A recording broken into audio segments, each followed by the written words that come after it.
Bismillahirrahmanirrahim. Assalamualaikum warahmatullahi wabarakatuh. Nama saya Muhammad Yusri bin Harizan. Grup kami akan menerangkan tentang dan menceritakan tentang kejatuhan Kesultanan Melayu Melaka. Okey, sejarah Melaka bermula dengan pengasas Kesultanan Melaka oleh para Meswara, seorang bangsawan Sriwijaya dari Palembang pada tahun antara 1400 hingga 1403. Para Meswara merupakan keturunan ketiga dari Seri Maharaja Sang Utama para Meswara Betara Tribuana, iaitu Sang Nila Utama, seorang penerus Raja Sriwijaya. Sang Nila Utama mendirikan Singapura lama dan berkuasa selama 48 tahun. 48 tahun dia berkuasa kat situ ya. Kekuasaannya dilanjutkan oleh puteranya Paduka Seri Pekerma Wira Diraja dari 1370 hingga 1386 tahun, yang kemudian ini diteruskan oleh yang cucunya apabila mangkatnya Paduka Seri Pekerma Wira ni, cucunya akan teruskan. Cucu dia yang bernama Paduka Seri Rana Wira Kerma, iaitu pada 1386 hingga 1399. Pada tahun 1401, para Meswara putra dari Seri Rana Wira Kerma mengungsi dari Tomasek setelah mendapat penyerangan dari Majapahit. Para Meswara pada awalnya menjadi raja di Singapura pada tahun 1350-an. Negeri ini kemudiannya diserang oleh Jawa dan Siam. Jawa dan Siam menyerang negeri mereka yang memaksanya berpindah lebih ke utara. Kronikal dinasti Ming mencatat para Meswara telah tinggal di ibu kota baru di Melaka pada tahun 1403. Tempat armada Ming yang dikirim ke selatan menemuinya. Sebagai balasan, ufti yang diberikan ke Kaisaran China menyetujui untuk memberikan perlindungan pada kerajaan baru tersebut. Okey, kemudiannya para Meswara mengadop agama Islam setelah menikahi seorang puteri dari Pasai. Laporan dari kunjungan Laksamana Cheng Ho pada 1409 melaporkan bahawa pada saat itu para Meswara masih berkuasa dan raja dan rakyat Melaka sudah menjadi Muslim.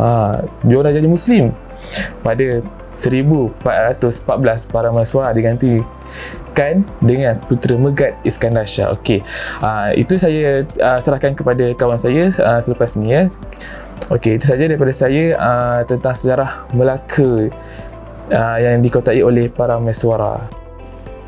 Seterusnya, Megat Iskandar Shah memerintah selama 10 tahun dan digantikan oleh Sultan Muhammad Shah, putera kepada Sultan Muhammad Shah yang kemudian menggantikannya. Raja Ibrahim dilihat tidak menganut agama Islam dan mengambil gelaran Seri Para Meswara Dewa Shah. Namun, masa pemerintahannya hanya 17 bulan dan dia mangkat kerana terbunuh pada tahun 1445. Masyarakat Melaka menggelarnya Sultan Abu Syahid. Saudara seayahnya Raja Kasim kemudian menggantikannya dengan gelaran Sultan Muzaffar Shah. Di bawah pemerintahan Sultan Muzaffar Shah, Melaka melakukan ekspansi di semenanjung Tanah Melayu dan pantai timur Sumatera, Kampar dan Inderagiri. Ini memancing kemarahan Siam yang menganggap Melaka sebagai bawahan Kedah, yang pada saat itu menjadi vasasi Siam. Namun serangan Siam pada tahun 1445 dan tahun 1456 dapat dipatahkan oleh Melaka. Di bawah pemerintahan raja berikutnya yang naik tahta pada tahun 1459, Sultan Mansur Shah, Melaka menyerbu Kedah dan Pahang dan menjadikannya negara asal. Ini di bawah sultan yang sama, Johor, Jambi dan Siak juga takluk. Dengan demikian, Melaka mengendalikan sepenuhnya kedua pesisir yang mengapit Selat Melaka. Okey, so sambungan daripada kawan saya sebentar tadi. Okey, selepas itu Sultan Mansur Shah, beliau berkuasa sehingga beliau mangkat, iaitu pada tahun 1477. Dia digantikan oleh beliau punya putera, iaitu Sultan Mahmud Shah. Sultan Mahmud Shah ni pula dia merintah Melaka sehingga tahun 1511. Dan pada waktu itu datangnya tentera Portugis di bawah pimpinan Alfonso de Albuquerque menyerang ibu kota kerajaan. Serangan ni pula dia berlangsung daripada 10 Ogos 1511 hinggalah 24 Ogos 1911. So selepas Melaka ditawan akhirnya pada 24 Ogos 1511, Sultan Mahmud Shah melarikan diri beliau ke Bentan dan disitulah beliau mendirikan ibu kota baru di sana. Dan tak lama kemudian beberapa tahun tentera Portugis datang pula dan menghancurkan Bentan pada tahun 1526. Lepas tu Sultan Mahmud Shah dia pun lari lagi ke Kampar, Sumatera pula. Dan dia duduk situ selama 2 tahun kemudian dia pun meninggal di sana. Lepas tu Sultan Mahmud Shah dia pun lari lagi ke Kampar, Sumatera pula. Dia duduk situ selama 2 tahun kemudian dia pun meninggal di sana. Dan selepas beliau meninggal dunia, tinggal putranya iaitu Sultan Muzaffar Shah pertama. Dan Sultan Muzaffar Shah pertama ni dia mendirikan kerajaan Perak dan menjadi Sultan Perak pertama. Yang manakala putranya yang lain iaitu Sultan Alauddin Riayat Shah kedua mendirikan kerajaan baharu iaitu Johor. Jadi to conclude lah, Kesultanan Melaka ni dia berkuasa selama 110 tahun. And then akhirnya ditewas dan ditawan oleh tentera Portugis pada tahun 1511. So sekarang saya akan paskan kepada kawan saya iaitu Muhammad Hakimi Mikail, dan dia akan menerangkan tentang faktor dalaman kejatuhan Kesultanan Melayu Melaka.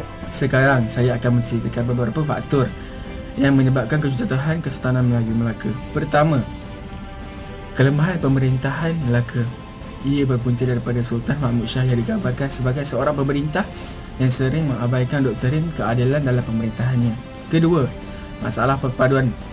Ia berpunca daripada pelantikan Tun Mutahir sebagai Bendahara Melaka yang telah menimbulkan semula persaingan antara orang Melayu dengan orang India Muslim untuk mendapatkan pengaruh.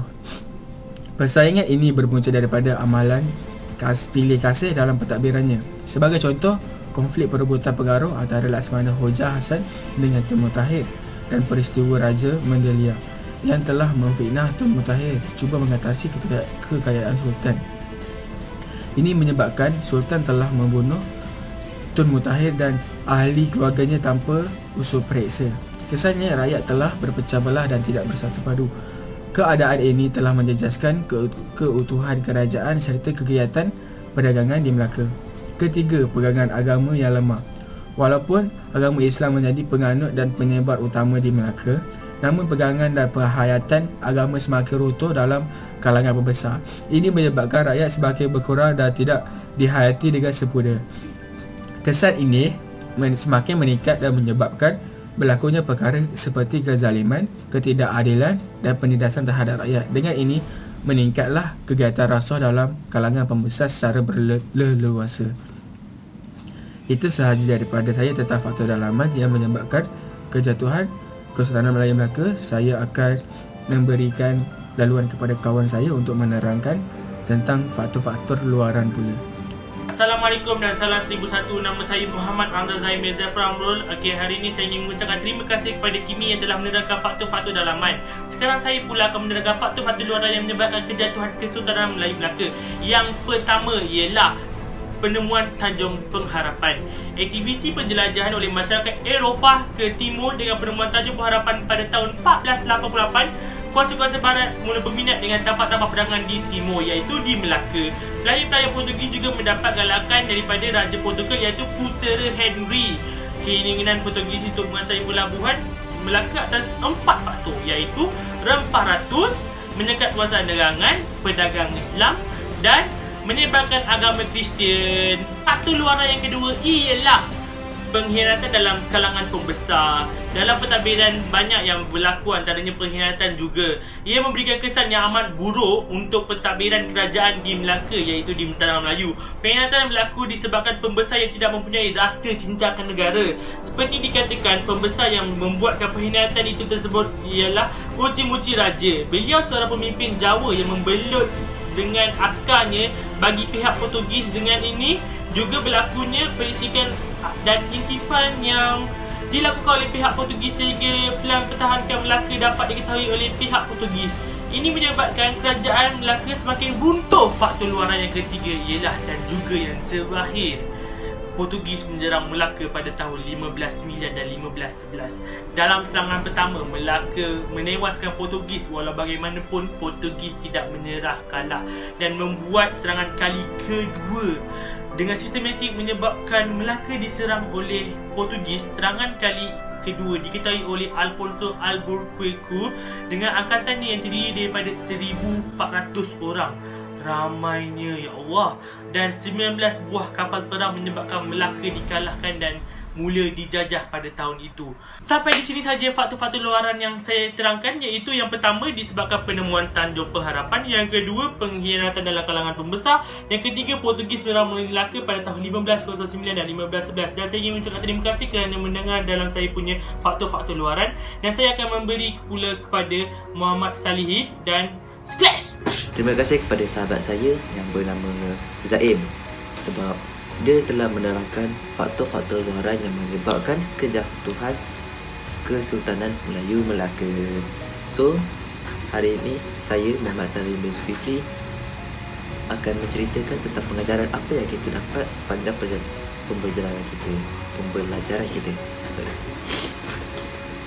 Negara Malaysia hendaklah menjalankan hubungan diplomatik bersama negara-negara lain untuk mengukuhkan kestabilan politik negara.